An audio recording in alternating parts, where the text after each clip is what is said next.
North Korea sent its best troops to help Russia in the war against Ukraine. But after months of heavy losses, they were withdrawn from the front lines.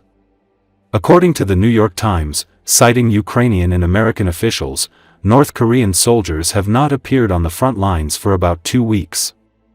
According to the Commander-in-Chief of the Ukrainian Armed Forces, Oleksandr Syrsky, the number of North Korean troops has been cut in half in just 3 months. Ukrainian fighters who fought against the North Koreans describe them as fierce warriors. However, disorganization in their ranks and lack of coordination with Russian units quickly led to increased losses. From the moment they arrived on the battlefield, North Korean soldiers were left to their own devices, advancing with little armor and rarely stopping to regroup or retreat, Ukrainian officials and troops said, the NYT reports. At the same time, American officials said the decision to withdraw North Korean troops from the front line may not be permanent. They said it was possible that the North Koreans might return after receiving additional training or after the Russians came up with new ways to deploy them to avoid such heavy losses.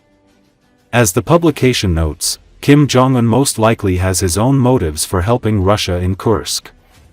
According to American officials, he hopes that Putin will repay him in the future by providing assistance in implementing North Korea's missile programs and diplomatic support at the UN. Earlier, some Western media reported that North Korea could send additional forces to support Russia. It is noted that this could happen against the backdrop of large losses of North Korean troops in the Kursk region. It was also reported that North Korea plans to transfer more than 100 artillery systems to Russia for use on the front. These systems were originally created to destroy South Korean troops.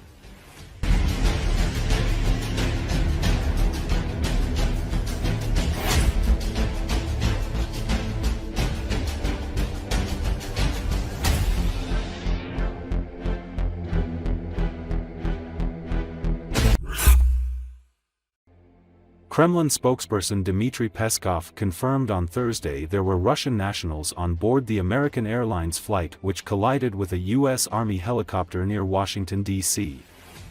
Russian state agency TASS reported earlier Vadim Naumov and Evgenia Shishkova, the 1994 world champions in pairs figure skating, had been on the passenger jet. According to Associated Press, Peskov confirmed that report, and said there had been further Russian citizens on board. Bad news has come from Washington today. We are sorry. We offer our condolences to loved ones who lost our fellow citizens who died in this air crash, he said, speaking on a call with journalists. Naumov and Shishkova were listed as coaches for the Skating Club of Boston. According to TASS, Inna Valianskaya, a figure skater once on the Soviet national team, was also on board. She was listed as a coach at the Ashburn Ice House in Virginia. Peskov said there were currently no plans on contact at the highest level on the matter between the U.S. and Russia. The American Airlines jet carrying 60 passengers and 4 crew members collided with the Army helicopter while landing at Ronald Reagan National Airport near Washington, prompting a large search and rescue operation in the nearby Potomac River. There were multiple fatalities, according to a person familiar with the matter, but the precise number of victims was unclear as rescue crews hunted for any survivors. Мы, к сожалению, видим, что эти печальные данные подтверждаются. Там были и другие наши сограждане. Плохие новости сегодня с Вашингтона. Мы сожалеем и соболезнуем родным и близким, которые потеряли тех, кто из наших сограждан погиб в этой авиакатастрофе. Пока никаких планов по контактам на высшем. North Korean leader Kim Jong-un inspected a facility that produces nuclear material and called for bolstering the country's nuclear capability, state media reported on Wednesday. According to Associated Press, the report of Kim's visit suggests a continued emphasis on an expansion of North Korea's nuclear arsenal, just after the start of Donald Trump's new presidency.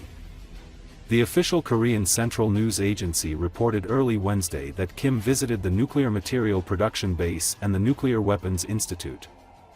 It didn't say when the visit took place, and where those facilities are located, but North Korean photos of Kim's visit indicated that he likely visited a uranium enrichment facility that he went to last September. That visit was North Korea's first disclosure of a uranium enrichment facility since it showed one to visiting American scholars in 2010. During the latest visit, Kim praised scientists and others for producing weapons-grade nuclear materials and in strengthening the nuclear shield of the country.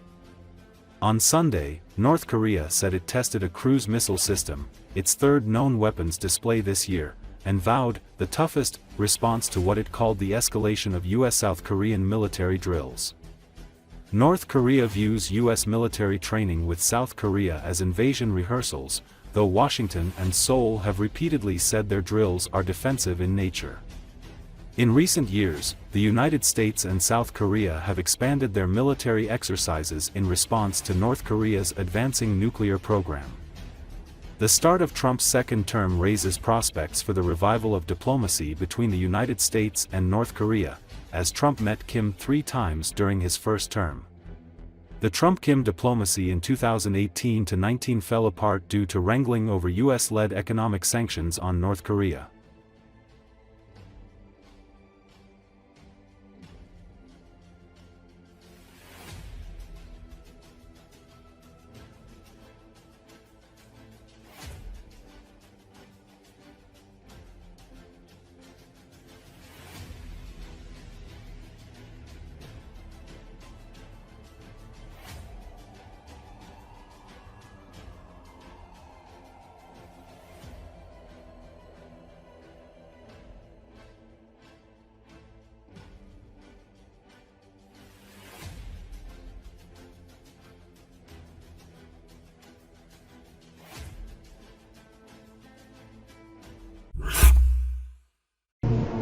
Ukrainian drones have struck a missile arsenal and an oil pumping station in Russia's Tver region, Ukrainian Security Service, known as SBU, and Special Operations Forces reported in a joint statement on Wednesday, January 29. During the attack, the Russian Defense Ministry's 23rd missile arsenal in Tver region was struck. The drones hit the facility itself and 3 buildings of the military unit. Local residents reported hearing more than 20 explosions. According to social media reports, residents were evacuated in the area. In another operation in Tver region on the same day, Ukraine's SBU and the Special Operations Forces hit the Andriapol oil pumping station, which is an important component of the Baltic pipeline system, too, Ukrainian military stated. As a result of the drone attack at the station, the filtration pumping platform and tanks with additives were damaged, an oil spill and fire occurred. According to the report, following the attack, Russians had to suspend the main pipeline that supplies oil to the U.S. Teluga terminal in the Leningrad region. Earlier, this month, Ukrainian drones struck a fuel depot of Engels, 2 airfield in Russia's Saratov region as well as an oil refinery in Russia's Ryazan region, forcing suspension of the latter's work.